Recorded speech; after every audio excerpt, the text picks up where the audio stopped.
Hi, everyone. I'm 9 News entertainment reporter Jack Linehan. For 26 years, millions have tuned in every week to watch castaways compete to outwit, outplay, and outlast the competition on Survivor. It's one of the most successful reality TV shows of all time, and tomorrow night, the landmark 50th season comes to its conclusion. Joining me to preview the finale, someone who's no stranger to the island, two-time Survivor contestant, Denver's own Corinne Kaplan. Corinne, thanks for being here. Thank you for having me. So for those who aren't like me and have seen every episode of every season possible, you played twice. Just remind our viewers at home, because it's been a while, what your seasons were like. Sure. I did season 17, which was in Africa, Survivor Gabon. And then I went on to compete on the second Fans versus Favorites, which was season 26. That was shot in the Philippines. And those are not new era seasons. You know where I'm going with this. Yep. Those are the 39 days, really hard. We don't get food every other day, those kinds of seasons. So, yeah.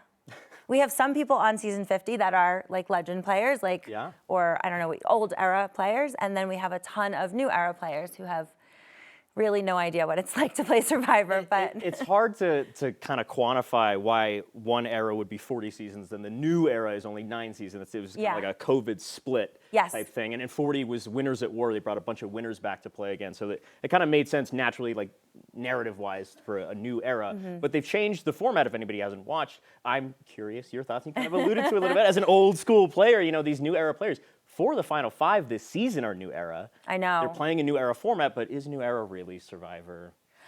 I mean, it is and it isn't.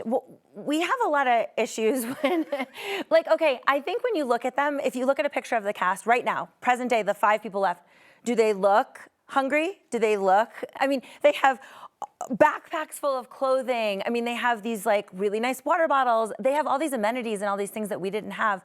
And I just don't think the struggle is there. It's still Survivor. You're still getting the camera time. You're still vulnerable. The world is still seeing you in that way. But it isn't the show that it once was, I don't think. Quite literally, it's not. So you're safe there. You do still follow the show. Obviously, you talk about the show on your podcast that you do with a Big Brother fan favorite, Brittany Haynes. So tell me a little bit about how you got into the podcast world. Well, her and I did The Amazing Race together. I think she's really funny. She was one of the few people while we were racing, because we were miserable, that would make me laugh. And when it came time to find a podcast co-host, I tapped her, and she had never done podcasting before, and she agreed to do it for the same reason. She's like, if you'll make me laugh once a week, I'll do it. So we were doing the podcast for a while, and the network suggested that we try and cover Survivor because it would help us reach more viewers. And I was like, no, I don't want to watch the show. I have no interest. And so I decided, begrudgingly, I would do it, but I would only do it in my style, right? And so every week we kind of roast it, and that's been really good for viewership because I don't think a lot of podcasts do that. But it comes from a genuine place. There are things I like about it, but there's a lot more things I don't like.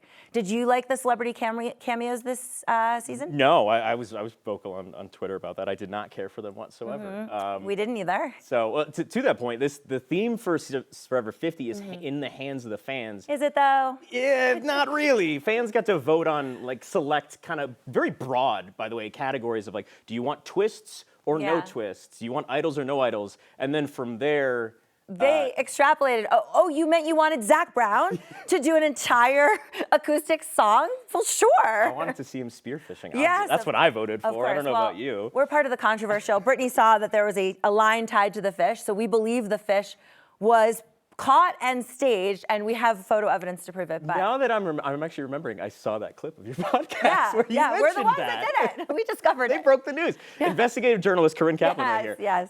So I guess to wrap this up, we're final 5 tomorrow. Is this season a net success? You've been roasting it, but is there more good than bad? What do you want to see from Survivor 51 that's going to come out in the fall? All right. So we should never, ever have this many contestants at one time. 24 people is, I don't even remember who was on pre-jury. They're clearly never going to make the show any longer because they're cheap and this is what they're doing. We're probably going to go back to 1 million. But if you could just keep it at least to the lower numbers. I like a 16 and 18 person, 20 at most, so I can actually follow a plot going forward. Do you have a winner pick?